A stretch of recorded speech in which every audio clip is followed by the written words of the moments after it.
నమస్తే welcome to hit TV. ఈ రోజు మనతో పాటు ప్రముఖ ఆధ్యాత్మికవేత్త అలాగే ఆస్ట్రాలజర్ ముల్లపూడి సత్యనారాయణ గారు మనతో పాటు ఉన్నారు. వారితో మాట్లాడి మరిన్ని విషయాలు తెలుసుకునే ప్రయత్నం చేద్దాం.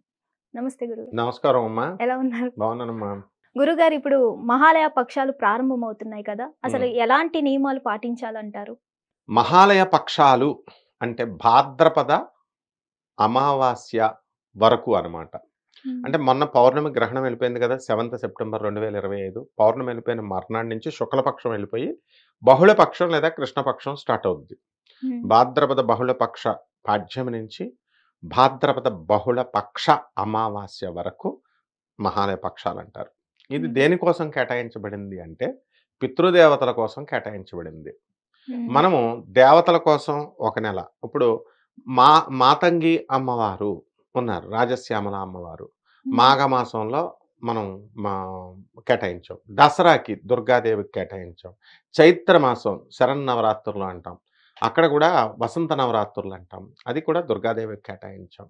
ఇక వారాహి ఆషాఢ మాసంలో వారాహి అమ్మవారికి కేటాయించాం. ఇలా దేవతల్లోనే రకరకాలుగా కేటాయించినప్పుడు ఇలా పితృపక్షాలు, మనం చచ్చిపోయినటువంటి మన తల్లి తండ్రి తాతలు వీళ్ళందరి కోసం మళ్ళీ గుర్తు చేసుకోవడం కోసం పెట్టబడినవే భాద్రపద మాసంలో వచ్చేటటువంటి మహాలయ పక్షాలు అనమాట. వీళ్ళు ఏం చేస్తున్నారు, మహాలయ పక్షాల్లో ఏం చేయాలి అంటే దేవతలకైనా సరే మనం పూజలు చేసేటప్పుడు ఒక దీపం పెట్టడం మర్చిపోయో, లేకపోతే ఇప్పుడు అగరబత్తీలు వెలిగించడం మర్చిపోయో, లేకపోతే పువ్వులు లేకపోతే అక్షంతలు వేసేసి పువ్వులు లేకపోతే ఏదో ఒకటి సంథింగ్. ఇప్పుడు నేను ఒకసారి పూజ చేస్తున్నాను వినాయక చవితికి. వినాయక చవితి చేస్తుంటే వాళ్ళు వినాయక చవితి రోజున ఎన్ని పందిర్లు, ఓ 4-5 పందిర్లు టపటప పంతులు రా తొందరగా రా నువ్వు రా అంటారు. అందరూ 7 o'clockకే రమ్మంటారు. రాత్రి 5 o'clock ఒకడు, 5:30, 6:30 అట్లా వస్తే అందరికీ చేసి పెట్టచ్చు. సేమ్ టైం అడుగుతారు. అప్పుడు మనం కంగారుగా ఉంటాం కదా, అప్పుడు జంది వేయాలి కదా, వాళ్ళు ఏం వేయరనమాట, మనం అన్ని పంతులే చేయాలంటారు. అప్పుడు జంది వేయడం ఒకసారి మర్చిపోతాం. కలసం పెట్టారా అంటే కలసం పెట్టామని అంటారు. అందులో మనమేం చూసుకుంటాం, అందులో నీళ్ళు వేయకుండా లేదా సగం నీళ్ళు వేయాలా లేకపోతే సగం బియ్యం వేయాలా మర్చిపోతాం. పూజ అంతా అయిపోయిన తర్వాత మనం చూసేసరికి పంతులు కలసంలో మనం బియ్యం వేయలేదు నీళ్ళు వేయలేదు అంటారు. ఇలాంటి తప్పులు ప్రతి పూజలో ప్రతి పూజారి చేస్తాడు, ప్రతి భక్తుడు చేస్తాడు మర్చిపోయి. దీన్ని దేవతలు ఏం చేయరు, బట్ పితృదేవతలు మాత్రం చాలా స్ట్రిక్ట్ ఉంటారనమాట. పితృదేవతల్ని ఏమంటారు, అపరకర్మలు అంటారు. అపరకర్మలు చేసే పూజారులు వేరుంటారు. పితృదేవతల పూజల్లో కనుక ఏ మాత్రము చిన్న మిస్టేక్ జరిగినా పితృదేవతలు క్షమించరు, పంతుల్నే క్షమించరు. అందుకనే లక్షలాది రూపాయలు కరోనా టైంలో చచ్చిపోయినటువంటి వాళ్ళకందరికీ కూడా పిండాలు పెట్టి కోట్ల రూపాయలు సంపాదించారు పూజారులు. మరి ఆ డబ్బులు ఉండవు, ఖర్చు అయిపోతాయి. అలాగే గయా మహాపట్టణం గోకర్ణ క్షేత్రంలో ఈ యొక్క మోక్షనారాయణ బలి పూజలు, పితృపక్షాలు, పితృపూజలు అని లక్షల రూపాయలు కొల్లగొట్టేస్తున్నారు అంతా కూడా. గయా సిటీలో వెలవెలపోతా ఉంటుంది, ఇంటికి కళ ఉండదు అనమాట, ఊరే కళ ఉండదు. కళావిహీనంగా పితృదేవతలు రా రా అని పిలుస్తూ ఉంటాయి. ఇప్పుడు మేము ఒకసారి గయ వెళ్ళినప్పుడు మనం ట్రైన్లో వెళదామమ్మా అని చెప్తే మా భక్తులకి మా శిష్యులకి నో, మా తోటిగోడలు కార్లో వెళ్ళింది, మనం కూడా కాశీ నుంచి కార్లో వెళ్ళాలా అంది. 2 తుఫాన్ వ్యాన్లు పెట్టుకుని వెళ్ళాం.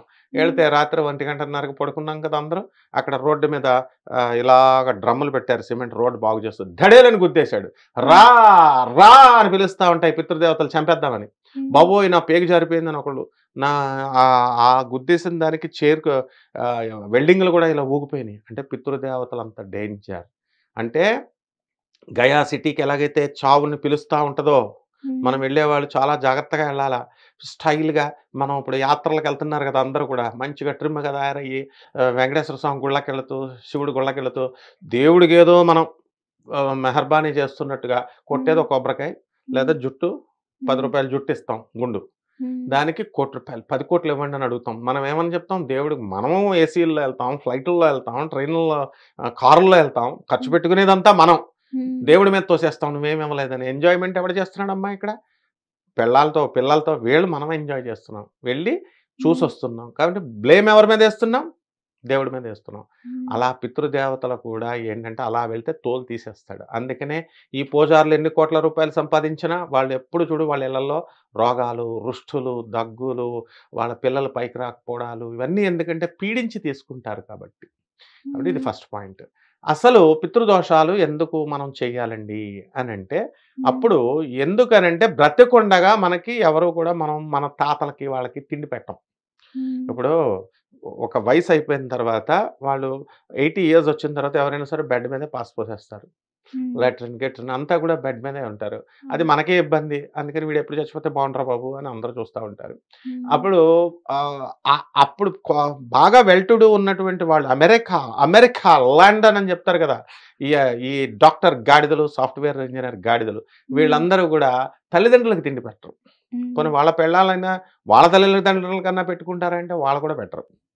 పేదవాడు పాపం తక్కువ శాలరీ ఉన్నవాడు తల్లిదండ్రులకు పెట్టలేకపోతే పోన్లే వాడికి జీతం తక్కువ అనుకోవచ్చు. వీళ్ళకేమొచ్చింది గాడిదలకి. కాబట్టి ఇలాంటి వాళ్ళకి పితృదోషాలు ఏర్పడతాయి. అటువంటి వాళ్ళకి అట్‌లీస్ట్ ఈ సమయంలో అయినా ఈ భాద్రపద మహాలయ పక్షాల్లో అయినా సరే ఈ 15 రోజుల్లో ఎవరికైనా సరే పిండ ప్రదానం చేసుకోవచ్చు. శ్రాద్ధ కర్మలు చేసుకోవచ్చు. పిండ ప్రదానాలు, శ్రాద్ధ కర్మలు చేద్దామంటే మళ్ళీ పంతుళ్ళు 1 లక్ష్ అంటారు. ప్యాకేజ్ అంటారు. దానికి భయపడి మొత్తానికి అసలు పిండాలే పెట్టడం మానేశారు. దానికి ఇంకా ఆల్టర్‌నేటివ్‌గా ఏం చెప్పారంటే స్వయం పాకం ఇవ్వచ్చు. అంటే బియ్యం ఇవ్వచ్చు. తోటకూర, కూరగాయలు అవి ఇవ్వచ్చు. దానికి ప్రజలు ఎలా తయారైపోయారంటే వీళ్ళు తినేదేమో సోనా మసూరి బియ్యం, పలావ్ బియ్యం. పంతులకేమో కిలోంపావు రేషన్ బియ్యం. మన రేవంత్ రెడ్డి గారు, మన చంద్రబాబు నాయుడు గారు ఇచ్చే రేషన్ బియ్యం ఇస్తున్నారు. ఇంకా వాళ్ళే బెటరు. మన చీఫ్ మినిస్టర్ తెల్ల రైస్ ఇస్తాం, దాన్ని ఏమంటారు సన్న బియ్యం ఇస్తామంటున్నారు. వీళ్ళ రేషన్ బియ్యం ఇస్తారు. ఒక బెండకాయ, ఒక వంకాయ ఎక్కువ మళ్ళీ పంతులు బిల్డింగ్ కట్టేస్తాడు. వీళ్ళని చూసి పంతులు కూడా అలాగే తయారవుతున్నారు. కాబట్టి ఇదమ్మా పితృపక్షాలకి. అందుకని పితృపక్షాల్లో ఏం చేయాలంటే చక్కగా తలంటి స్నానం చేసేసి పితృదేవతలు వాళ్ళు మన వంశానికి ప్రతినిధులు వాళ్ళు. కాబట్టి చనిపోయిన తర్వాత వాళ్ళ దేవలోకం, ఇంద్రలోకం ఎలా ఉందో పితృలోకం అనేది ఒకటి ఉంటుందన్నమాట. గురు మండలం అంటాం దాన్ని, పితృమండలం అంటాము. ఆ మండలంలో ఉంటారు వాళ్ళు. ఉండి వాళ్ళు ఏం చేస్తారు, మమ్మల్ని గుర్తుకు చేసుకోవట్లేదు కదరా మీరు అని చెప్పేసి దేవుళ్ళైనా ప్రాబ్లమ్స్ పెట్టరు. మనకి ఎవరైతే పితృదేవతలను తలుచుకోరో అటువంటి వాళ్ళందరికీ కూడా పిల్లలు పుట్టకుండా చేసేస్తాడు. పెళ్ళిళ్ళైతే డైవర్స్లు అయ్యేలాగా చేసేస్తాడు. నువ్వు అప్పుడు నన్ను క్వశ్చన్ అడగొచ్చు, మా తాతే కదండి, అదేంటండి అలా చేస్తున్నాడంటే మీ తాతే. వాళ్ళే అరే నువ్వు నాకు మాట వినవరా, నేను చెప్పింది బతుకున్నప్పుడు నాకు ఎలాగో తిండి పెట్టలేదు, చచ్చిపోయిన తర్వాత నన్ను గుర్తు చేయవరా అని చాలా స్ట్రిక్ట్. దేవతలకు కూడా కోపం రాదు కానీ పితృదేవతలకు ఖచ్చితంగా శిక్షిస్తారు. Very strict fellows. పితృలోకానికి వెళ్ళిన తర్వాత అప్పుడు నో తాత, మన తాత కాదు ఆయన, పితృదేవత అయిపోతాడు. అందుకే దీన్ని పితృపక్షాలు అంటారు. కాబట్టి ఈ రేషన్ బియ్యము ఇలాగా ఇస్తారు. ఒక్కొక్క వంకాయతో ఏం కూర వండుకుంటాడు పంతులు, ఒక తోటకూర, ఒక దొండకాయ. పోనీ వీళ్ళన్నా పంతుళ్ళైనా పోనీ ఆ బియ్యం వండుకుంటారంటే కిరాణా షాప్ రన్ చేస్తారు వీళ్ళు. చాలా మంది పంతుళ్ళకి సైడ్ బిజినెస్లు ఉన్నాయి. వాళ్ళు ఏం చేస్తారంటే ఆ వచ్చిన వాళ్ళకి ఈ బియ్యం అమ్మేస్తారు. ఇంకేం ప్రయోజనం వాళ్ళకి ఇచ్చి. కాబట్టి ఆ ఉద్దేశం ఏంటంటే పితృపక్షంలో వాళ్ళు వండుకొని తినాలి, పంతులు వండుకొని దీవించాలి. అప్పుడు పితృలోకంలో ఉన్నటువంటి దేవతలు ఆశీర్వదిస్తారు. ఇది ఫస్ట్ పాయింట్. అంటే ఇప్పుడు జనాలు అడుగుతారు కదా, అంటే కేజీలు ఇవ్వాలా కూరగాయలని? కిలోంపావే కదా వాళ్ళు ఇచ్చేది. కిలోంపావు బియ్యమే ఇస్తారు. తర్వాత ఒక దొండకాయ, ఒక బెండకాయ ఇస్తున్నారు. కాబట్టి ఇది మారాలి. మరి వాళ్ళు ఏం తింటున్నారో అవి ఇవ్వాలి. నెక్స్ట్ రెండవది చక్కగా ఈ కోడళ్ళు, హైఫై కోడళ్ళు ఉంటారు. సాఫ్ట్‌వేర్ ఇంజనీర్స్ పెళ్ళాలు, డాక్టర్స్ పెళ్ళాలు, అయ్యా వీఆర్ ఎడ్యుకేటెడ్ అని. ఎడ్యుకేటెడ్ కాదు వీళ్ళు. వీళ్ళు ఇడియట్స్ అంటారు వీళ్ళని. ఎందుకనంటే వాళ్ళ తల్లిదండ్రులకి తిండి పెట్టరు వీళ్ళు బతికుండగా, వాళ్ళ అత్తామామలకి తిండి పెట్టరు. మొగుళ్ళు అంతే, పెళ్ళాళ్ళు అంతే. చదువుకున్న వాళ్ళతో వచ్చిన తలపోటిది. కొంతమంది మంచి వాళ్ళు ఉంటారు, వాళ్ళేం మనకూడదు మనం. మిగతా వాళ్ళు మాత్రం మాటికి ఇడియట్స్ అనమాట. వాళ్ళు ఏం చేస్తారంటే క్యాటరింగ్. ఇక్కడ చచ్చిపోయే దినం కార్యక్రమం అవుద్ది కదా, కోడలంటే ఏంటమ్మా, మామగారు చచ్చిపోతే వండాలి. వండకుండా వీళ్ళు ఏం చేస్తున్నారు, క్యాటరింగ్ ఆర్డర్ ఇచ్చేస్తున్నారు. అలాగే ఈ పితృపక్షాల్లో క్యాటరింగ్ ఆర్డర్ ఇచ్చేస్తున్నారు. భర్త చవట కదా, భార్యకి హెన్ పెక్కడ్ ఫెలో, వాడి నోరెత్తితే వాడికి తిండి పెట్టదు. అందుకని పెద్ద బిల్డప్లు మాత్రం బయట పోలీస్ ఆఫీసర్లుగా, సిబిఐ ఆఫీసర్లుగా పెద్ద పెద్ద పోస్టుల్లో ఉండి బిల్డప్లు ఇస్తారు, రకరకాల పోస్టుల్లో ఉండి. But before the wife they are handpicked. ఎవరు తల్లిదండ్రులకు సొంతంగా అన్నం పెట్టలేనటువంటి వాళ్ళు, సొంత తల్లిదండ్రులకి దేని చేయాలా, వీళ్ళకి ఇవ్వలేనటువంటి వాళ్ళు, పితృపక్షాలు చేయలేనటువంటి వాళ్ళు. కాబట్టి వాళ్ళకు ఒక ఆల్టర్నేటివ్ ఏం చెప్పబడిందంటే ఓకే, క్యాటరింగ్ ఇచ్చుకోండి, నో ప్రాబ్లం. కానీ కొంతమైనా అన్నం వండి ఆ అన్నంలో క్యాటరింగ్లో కలపండి. ఈ విధంగా ఈ యొక్క పితృపక్షాలు మడితో ఆచారంతో కనుక చేసినట్లయితే తప్పకుండా వీళ్ళకి పితృదోషాలు అన్నీ పోతాయమ్మా. లక్షలాది రూపాయలు ఖర్చు పెట్టి గోకర్ణాలు, ఈ బోగస్ పంతుళ్ళు చెప్పేటటువంటి గోకర్ణాలు కన్నడ బ్రాహ్మిన్స్ చేయాలి, మాత్రమే చేయాలి, తెలుగు వాళ్ళు పనికిరారు, ఆల్ నాన్ సెన్స్ అనమాట. నాన్ సెన్స్ ఫెలోస్ వీళ్ళంతా. సో రూపాయి ఖర్చు అక్కర్లేకుండా వీలున్నంతలోనే చక్కగా మన పితృదేవతల్ని ప్రార్థించుకొని ఈ రకంగా పేద ప్రజలందరికీ కూడా మనం అన్నదానం అలాంటివి కనుక చేసుకున్నట్లయితే బ్రహ్మాండంగా పితృదోషాలన్నీ తొలగిపోతాయమ్మా. ధన్యవాదాలు గురువు. ధన్యవాదాలమ్మా.